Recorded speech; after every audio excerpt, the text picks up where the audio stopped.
The amphitheater is small compared to the massive one I'd seen in Rome. It might only be able to fit 100 people at most. Though Alex tells me that the really big one in the city is in the city center. He sits next to me on the bottom bench with the stairs between us as we watch Amicus stand alone in the center of the pit. He has his paws on his hips, looking around, waiting. Well, I don't think he's here. Clearly. Do you want to be my sparring partner for the day, Alex? No! Alex scrunches up, one paw going up to cover his earring as Amicus just laughs. I look around, not seeing the old wolf anywhere. Are you gonna get in trouble, Amicus? Amicus shrugs, leaning one way, then the other in a sort of stretch. Probably, but Kato is always upset. He'll probably just make me train an extra hour tomorrow or something. Besides, I got most of my exercises in at the lake. Amicus suddenly does a handstand, his feet poking straight up in the air, and I'm amazed that he's able to keep perfectly balanced. Alex quickly looks away as the hanging cloth on the wolf's undergarments fall upward, even if everything is still covered. Well, mostly. I can see the lighter colored fur that covers his front also covering his inner thighs. Then Amicus falls backwards, keeping his paws on the ground while his feet land with a thump, the wolf's back arched, making a bridge. It's kind of impressive seeing such a thick, muscular body be so limber. That's when I notice Amicus looking directly at me from his upside-down position, watching me watching him. I quickly look away, blushing, realizing the wolf is just showing off. Amicus pushes off his paws, smoothly standing up straight. Huh, well, I suppose we could go back to the palace since I need a partner to do the rest of my training. Unless... Amicus glances at me. Marco, would you like to assist me? I freeze up for a moment, still feeling a bit awkward at being caught staring at his body.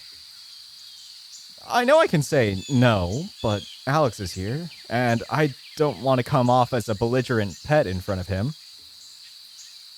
We're still sort of pretending, after all, even though Alex probably thinks something is off about me.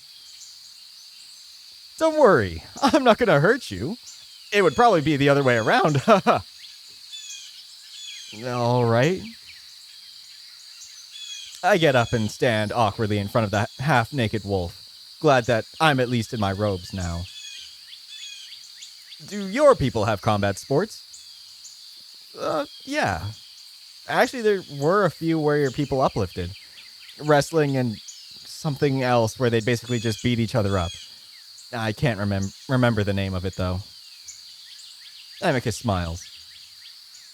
That sounds similar enough. This is called Pugnu, and it mostly involves punching, kicking, and grappling.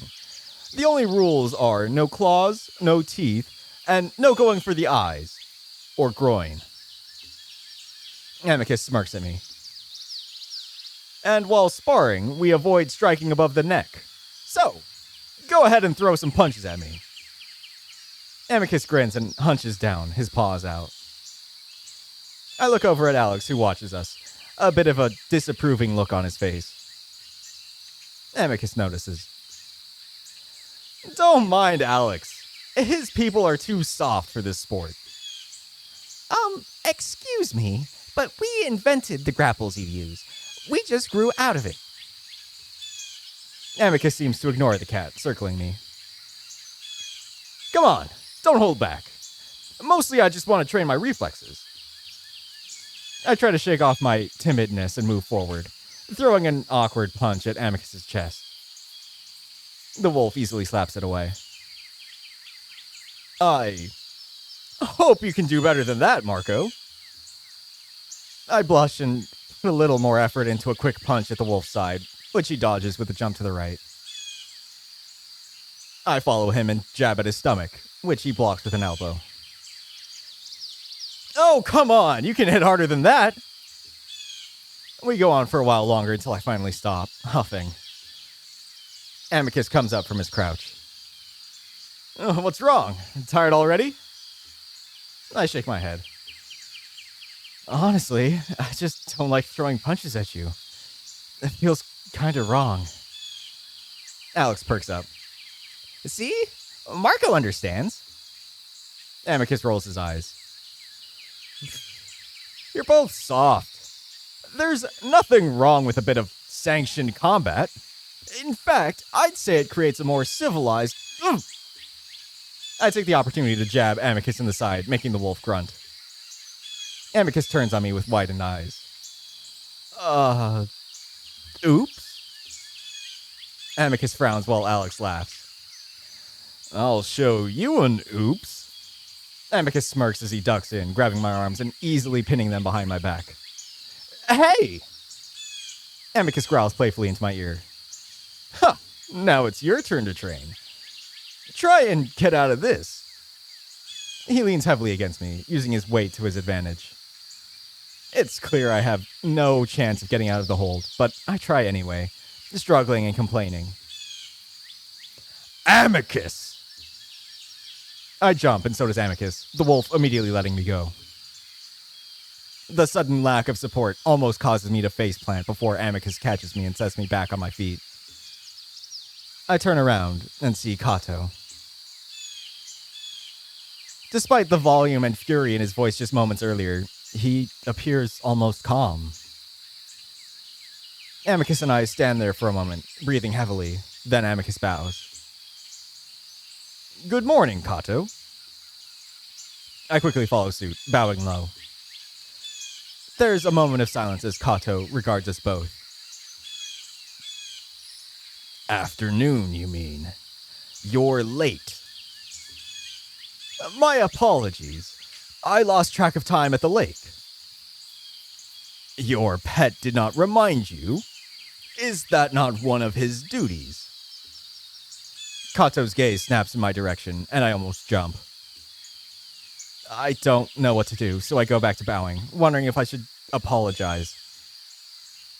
I have not taught him our hours yet, Kato. It's my fault. Kato watches us for a moment longer, then begins unfastening his robe. Luckily, my appointment with the praetor has been cancelled, so despite your tardiness, we may train. Kato tosses his robe aside. Move, pet. I stand there like an idiot for a moment before realizing he's talking to me. I hurry over to sit next to Alex, and I can tell by the expression on his face that he's also a bit worried. I see you've already warmed up. Kato glances over at me again before turning back to Amicus, getting into a crouch. Amicus stands awkwardly for a moment before doing the same. Yes. Did you need to... I did mine while waiting for you for over half an hour, Amicus. Ah. The two big wolves start circling each other. I want to ask Alex if this is normal, but something tells me I shouldn't speak out of turn in the presence of Kato. Your brother had a very successful speech in the city today. Over 500,000 attended. Amicus seems thrown off by what Kato said, but then Kato's fists snap out and smack Amicus right on the nose. Ah! The wolf stumbles back, blinking and snorting as he holds his face. I wince. Didn't Amicus just tell me they didn't go for the face during training? I look at Alex questioningly, but the cat is now looking firmly at the ground between his feet, his ears down.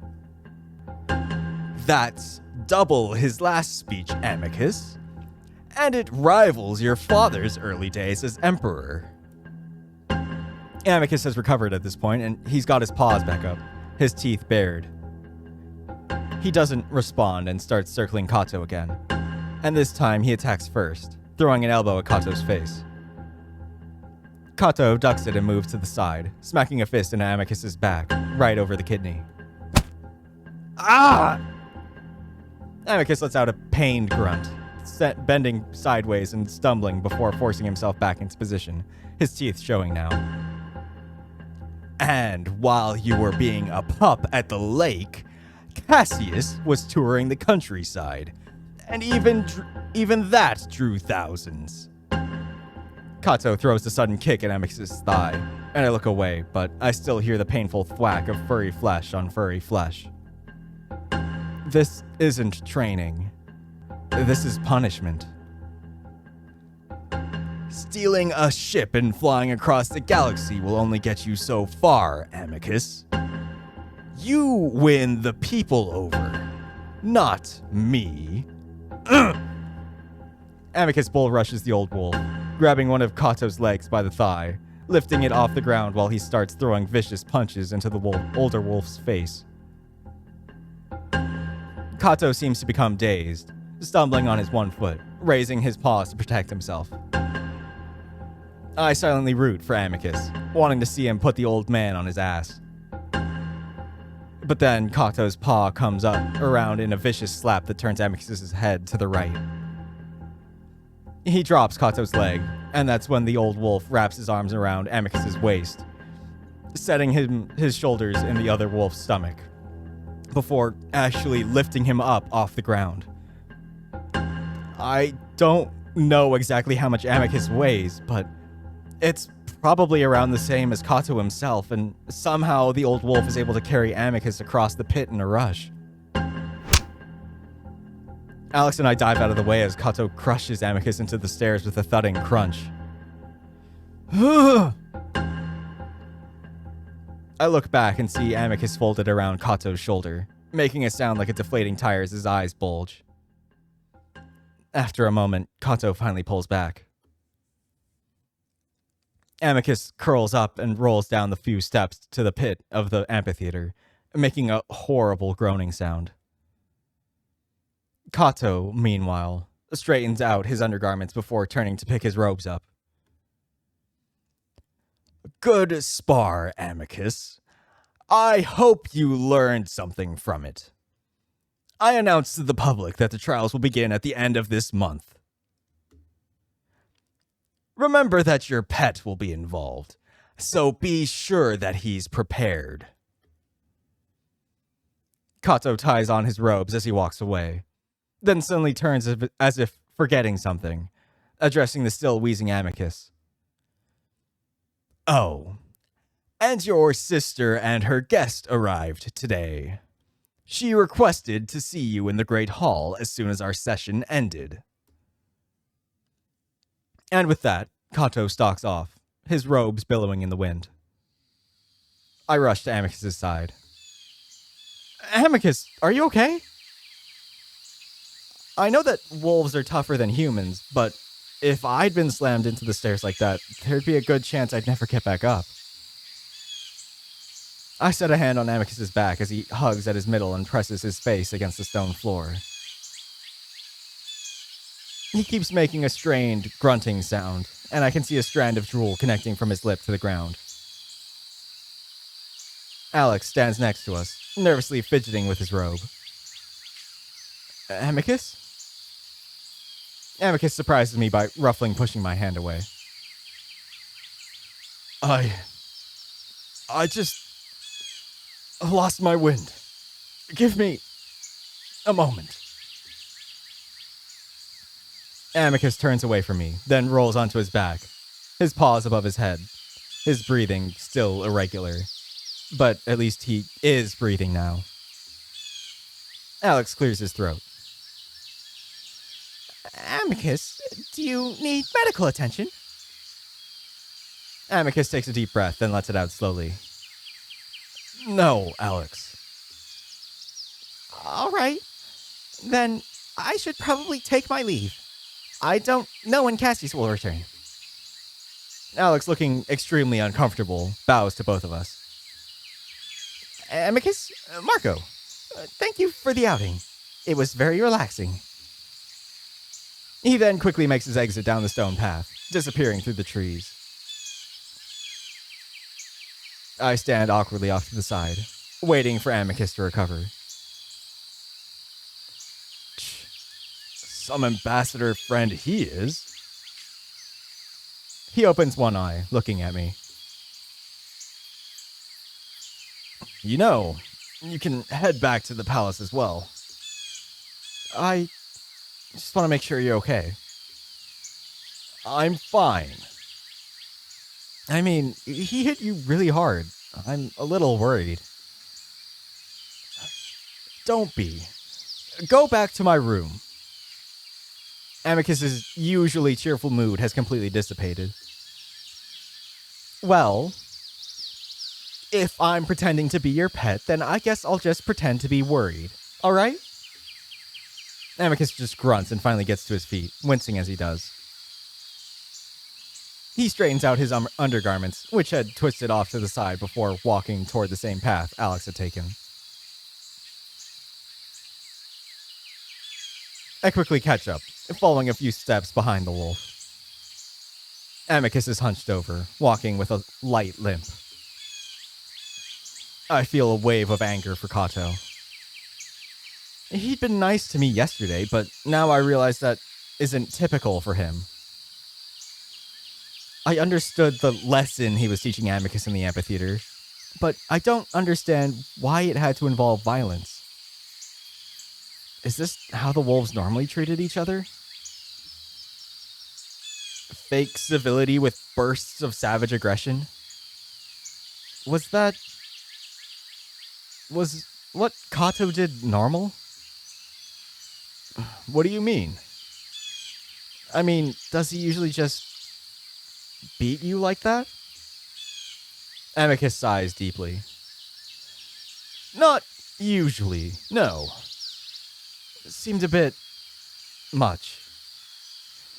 Can we not speak of this? I'm not in the mood. I go quiet and I see Amicus's ears fall flat for a bit before coming back up. We walk the rest of the way to the palace in silence. I'm sure to stay a few steps behind Amicus, wanting to give him space.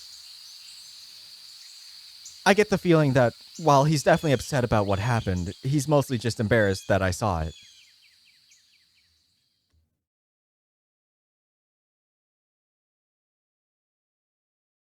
We finally reach the main entrance to the palace, and just as we turn into the Great Hall... Amicus! A high, sing-song voice echoes around the marble walls as a slight, wolfish figure quickly approaches us. A wolf who I can only imagine is Virginia walks up to Amicus.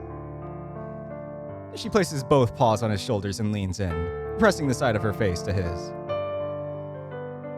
Hi, Virginia. Virginia pulls back, rolling her eyes. Amicus, I took your place on a trip around the moon for a full week, and your only response is, hi. Sorry, I'm not feeling all that well. Oh? Was Kato too rough with you during training? Shall I have a word with him? No, I'm just sore. You could use a shower, too. You smell dreadful. We were swimming in the lake. Never mind. I should be getting back to my room. Enough with the dour mood, Amicus. Not until we introduce our guests to each other. Virginia looks right at me, over Amicus's shoulder. Amicus sighs, then reaches out his paw to me. I walk over to him, letting the wolf place his paw on my shoulder. This is Marco. He's an abandoned child.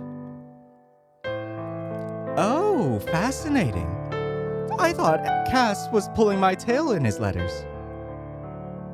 Virginia stretches out a paw.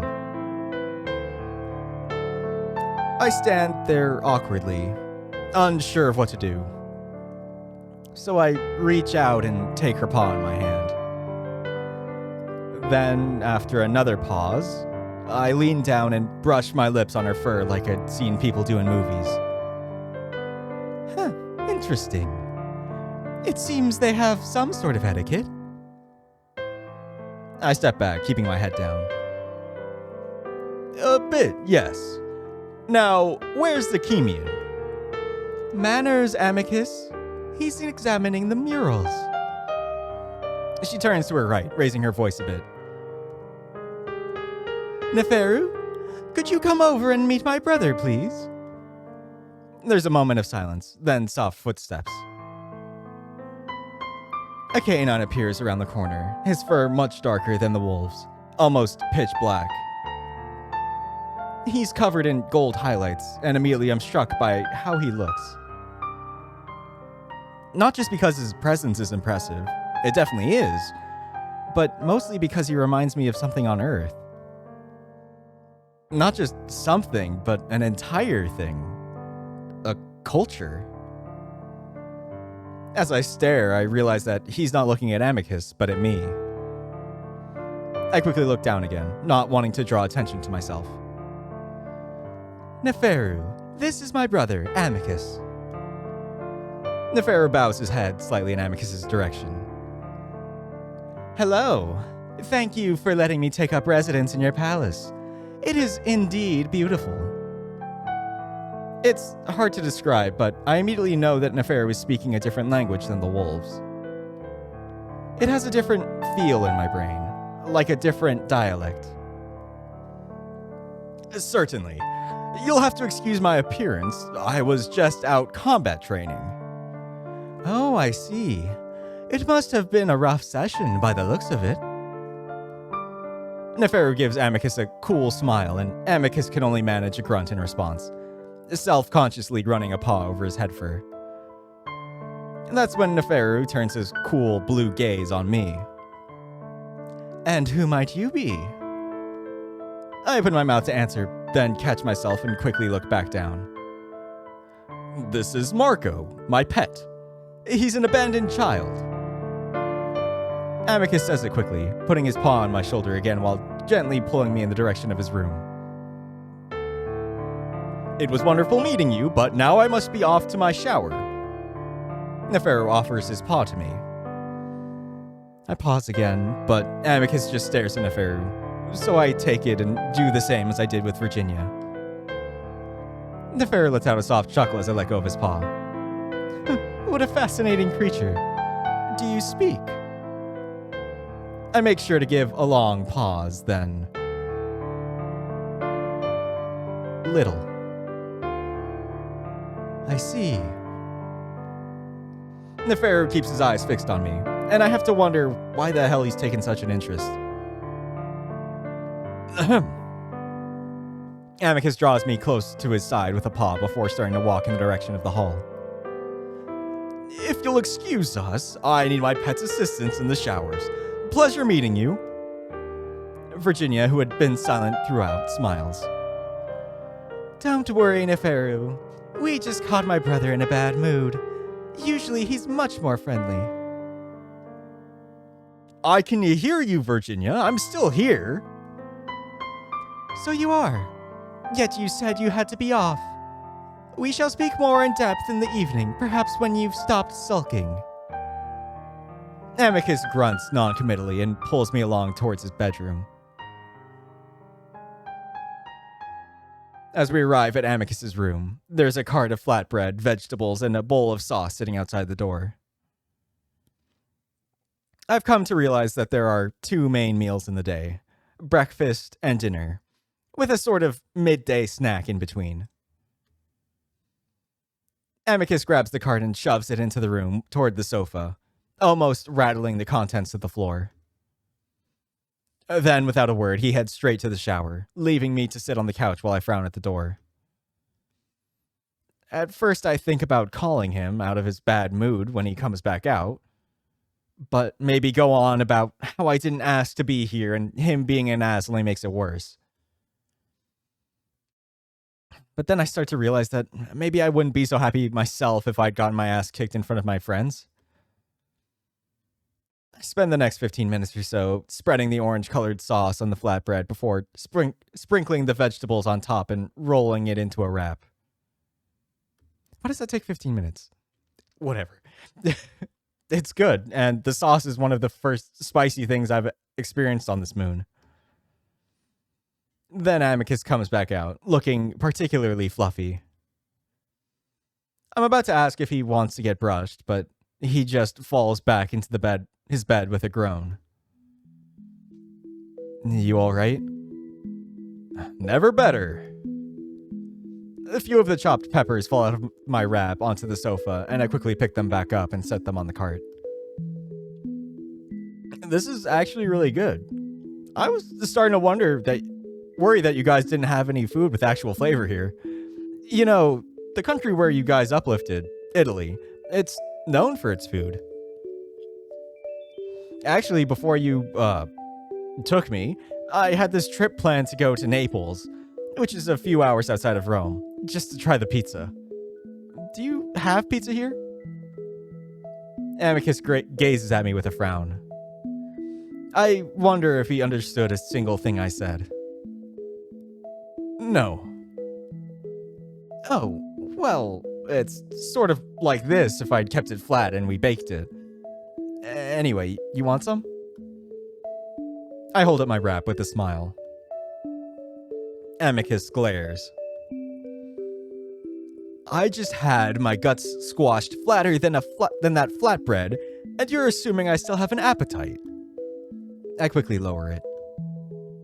Oh, yeah, sorry. Amicus goes on staring at the ceiling while I nibble on the food, though I'm not really all that hungry anymore. Then Amicus sighs deeply, covering his face with his paws. I'm sorry. I've just been thinking a lot is all. About? Amicus just shakes his head, continuing to rub his brow. Well, how sore I am, for one. I look over at the wolf, then remember what he'd said last night about the massage. I think about it for a moment. Amicus has been trying to make me as comfortable as possible throughout the few days I've been here, minus the sofa. I kind of feel like I owe it to him. You want a massage? I see Amicus freeze up, his face still covered with his paws until he finally lowers them, his expression almost comical. What? I feel myself turning red. I asked if you want a massage. I thought you didn't want to. Well, I never really gave you an answer, did I? Amicus narrows his eyes. I don't want to force you into something you don't want to do. Well, I'm offering. But if you don't want it... I start to sit back down. Amicus's ears fall flat. No. Please do. I try to hide my smile as I get back up and approach the bed. Amicus just sort of watches me, half sitting up. Once I get to the edge of the bed, I pause. So what do I do? Amicus rolls over onto his front. Well, honestly, I don't really know how it's supposed to be done, but you could start with some light rubbing. Cautiously, I get up onto the bed on my knees, trying not to get tangled up in my robes as I scoot closer. Tentatively, I reach out and touch the wolf's back. Amicus inhales gently, his back rising against my fingers. Then, slowly, I start to massage, starting on his thick neck before slowly rubbing my way down. I don't know the first thing about massaging, so I just do what feels natural, and Amicus seems to like it. When I reach his mid-back, he grunts. Little more gentle there. Got scraped on the stairs. I pause, then tease through the fur a bit and find a small, fresh scab, right on Amicus's spine. I pet the fur back down before moving past it, working my thumbs into the muscles on either side of the wolf's spine. Kato's an asshole. Amicus lets out a choked cough of surprise. Marco! Don't say that. He's the acting emperor. Well, he is. If you must say it, at least keep your voice down. I swear, Cassius sometimes has his ears pressed to my door. Ah! Oh. Duh. That's probably better. Amicus moans as I start on his neck again and press harder than I had last time, really sinking into the muscle. The wolf's body melts into the bed and I grin with satisfaction as I keep up the pressure down the rest of his back. It would be easier if I were just straddling him, but I don't know how I feel about doing that just yet. Amicus is quiet for a few minutes while I work. Then he sighs. He was right, though. I still act like a pup. I need to be more serious. I frown. What do you mean? Kato had every right to beat me. I haven't been acting very much like an emperor lately. I shake my head. First of all, no one should be beaten. Second, Cassius acts like a child, or pup. I mean, you might sometimes act a little immature, but he's a brat. You're fine if he's the only one you're competing with. Besides, you're a lot of fun to be around. If I were a wolf, I would think it's pretty cool to have an emperor as nice and fun as you are. Oh, really? Then I suppose things are different here. I forgot myself at the lake today. And when Kato caught me teasing you... Amicus presses his face into the pillow, cringing. Can you not have fun as the prospective emperor? Not really. Cassius hasn't been out in the lake for years. Sometimes I think something is wrong with me, that I still enjoy such things. I think, trying to decide whether my opinion is worth anything on this alien moon. Well, I don't think so. People our age on Earth do way dumber stuff to have fun, and it's considered normal. Even when you get older, you're expected to do things you enjoy. Otherwise, what's the point of life? We're only here for a moment before we die, and that's it. I can't help but feel that my argument is a bit amateurish. Amicus doesn't seem convinced either. Well, first of all, the point of my life is to lead my people to a better future. Secondly, we become one with the parents when we die. I frown. Become one? What, do they absorb your soul or something? I stifle my chuckle when I see that Amicus is still very serious. No, well, I don't know, but our consciousnesses join theirs and we go on to spread throughout the universe together. Huh. Is there proof of this? Did they say that's what happens? Of course. I think of questioning him further, but right now I'm not really in the mood to debate anything religious with this wolf. His mind seems to be on the having fun issue anyway. Well, I will say that Roman emperors on Earth had a lot of fun. I laugh. There was an emperor named... Elagabalus. That didn't really give a shit about what the people thought of him. He had all the fun and sex he wanted. Oh? Amicus sounds amused.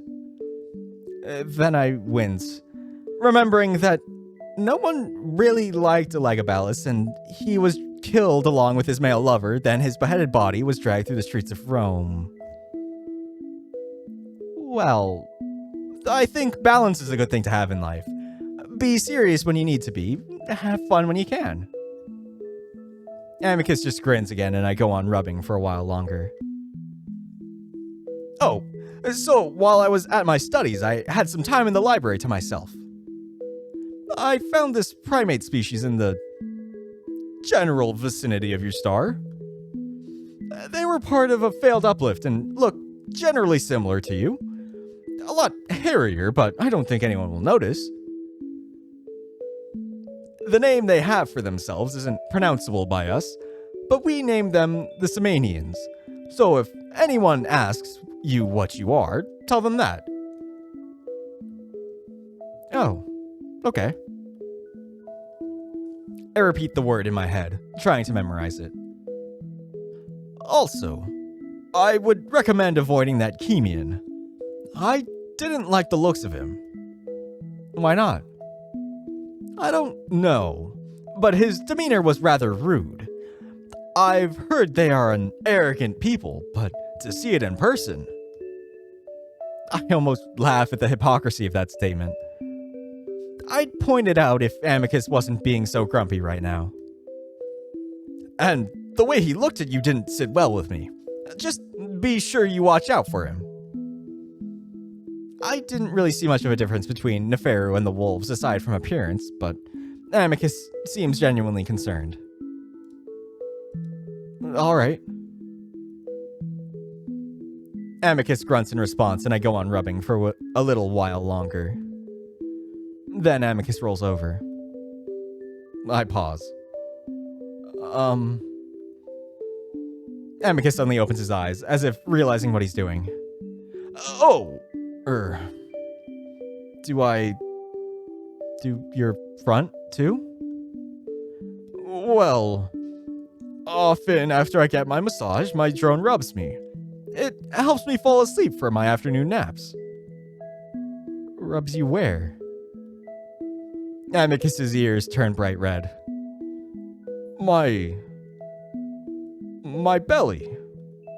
I laugh. Don't laugh! You're the one that wanted to know. I hesitate, and then almost automatically, my hand reaches out and starts to rub. Amicus is tense at first, then starts to relax, the blush in his ears receding. You're such a canine. I am a canine.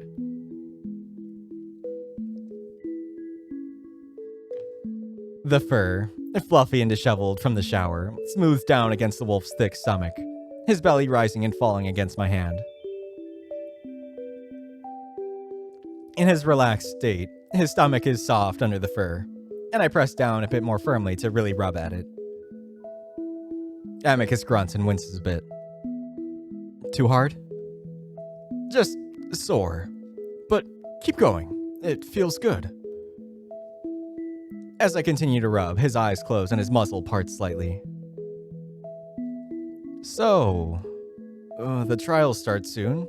At the end of this month, I guess. Yes. And I'm involved in it somehow? Want to talk about it later?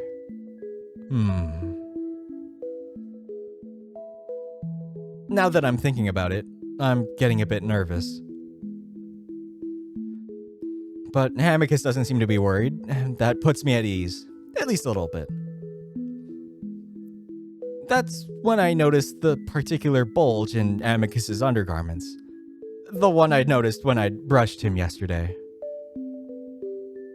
I'm not surprised this time, though. If brushing had done it to him, rubbing definitely would too. So I ignore it, and so does Amicus. Or maybe he's just asleep. I realize then just how much I've accepted my life here, rubbing this prospective Emperor Wolf's belly, even though I know it's making him hard. But I also realize that I don't really mind it. It's only been a few days, but there's something about this wolf. I don't know. I just like him. Amicus starts to snore, so I slowly stop rubbing, watching his chest rise and fall with his steady breaths. I think about going back over to the sofa, but instead I just roll over to Amicus's left, curling up on my side in the soft pillows. With the relaxing sounds of Amicus's gentle snores behind me, I drift off into a light sleep.